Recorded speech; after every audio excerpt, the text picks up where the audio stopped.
What is up, guys? The Strong Boys 19 here. This is going to be my last update for 2018, and I'm not going to be using the intro for this video, as you can, already notice. But I feel like I want to be getting this one out of the way, and let's just hope that 2019 is going to be a better year for me, at least. And I hope you all have a happy new year. So I'm going to be showing you the stuff that I got for Christmas that I feel is like the most cool and interesting enough for you to see. So let's start off with this really cool T-shirt. It's like half of a sine wave or audio wave, whatever, and I think it's half of a record or a speaker. I could be wrong, but that's a really cool one. And I've also got another T-shirt, but it's not with me yet, so I'll show you that probably in the first update in the new year.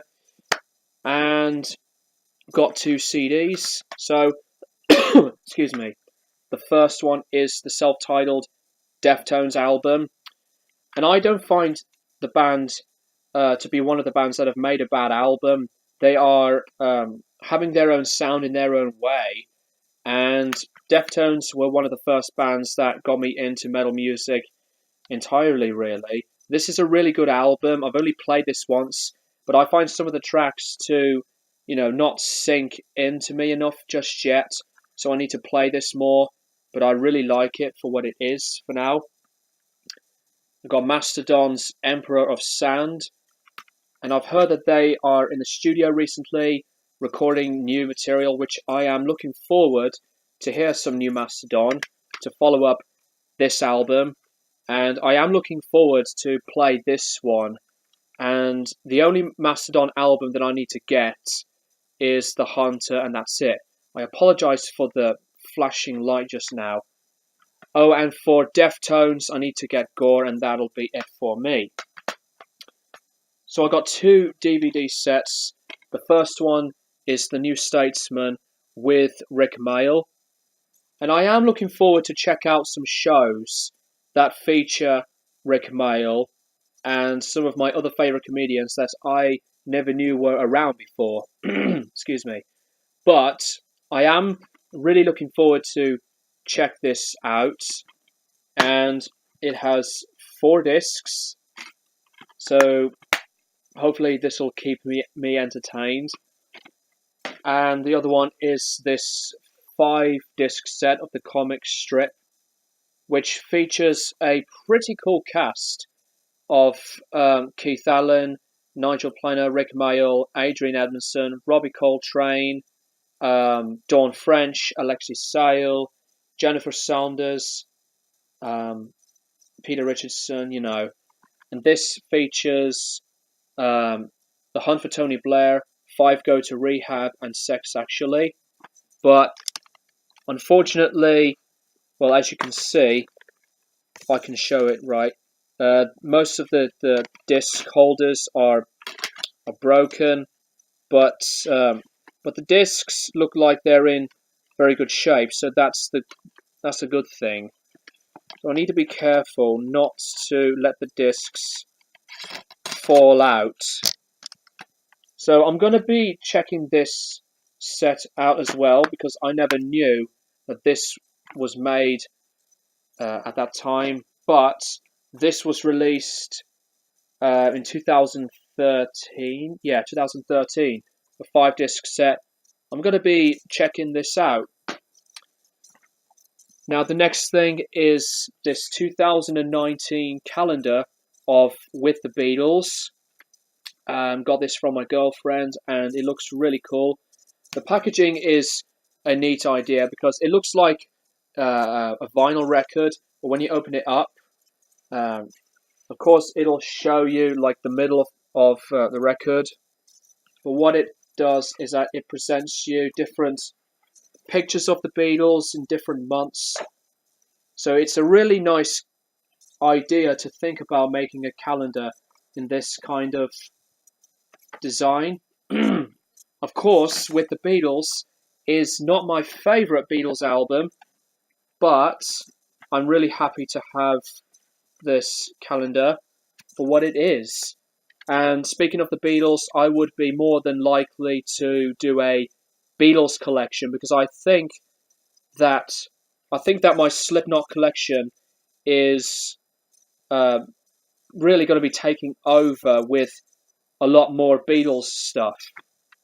So I'll be doing that hopefully in the new year.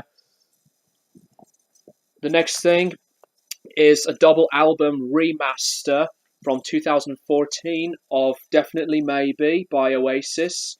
And this is one of my favourite albums of all time. Played this for the first time and it sounds brilliant. This does include the track Sad Song After Columbia. It is a really good song, but I would have put Whatever after Columbia and Sad Song. But people were talking about these kinds of remasters from the way it sounds, and I would say that as amazing this album sounded on vinyl in this kind of remaster from Big Brother Recordings, I find that the material to be, really well made from its packaging, but the sound sounds quite a bit more compressed, and that is like a little bit of a flaw. Yeah, I know that there's a lot of distortion, and the sound of the band in these remasters is like much more fuller than the original releases, but it can be a bit much of compression, which is not a big negative, but needless to say, I love this album, and as you all know, that What's the Story, Morning Glory is my favourite Oasis album. Excuse me. And the last thing that I'm very, very happy to have, again, it's Beatles related. This is the 4 LP set of the 50th anniversary of the White Album. I played the 2018 remaster from Giles Martin, and it, as you can see, it does have the Escher demos, which I've not played all of it yet, but I am really excited to hear it. It is a big difference in terms of hearing the songs in this remaster, and I think there were some moments when I listened to the album that there's like a bit too much going on from the way it sounds, from the way Giles Martin did it, and I would probably stick to the Sgt. Pepper remaster that he had done over this. But this sounds absolutely amazing. And of course, the White Album is one of those double albums that doesn't need an introduction. It is one of my favourite double albums of all time. And, you know, I think what it is about that little flaw I just said is that it is a huge difference when you listen to some of the songs from this remaster and compare it to, say, the 2009 remaster. Sometimes I might prefer the 2009 remaster over this, but that's not like a huge negative flack. This remaster sounds absolutely amazing, from the acoustic guitars, the vocals, the sound of the band, and I'll be more than likely to get the CD anniversary box set of the 50th anniversary of the White Album. So I'm very thrilled to have that to my Beatles collection. That is it, guys. That is my update video for today. Thank you so much for watching, and I will wish you all a happy new year for 2019. So let's just see what happens in the upcoming new year. Peace and love, and thanks for watching.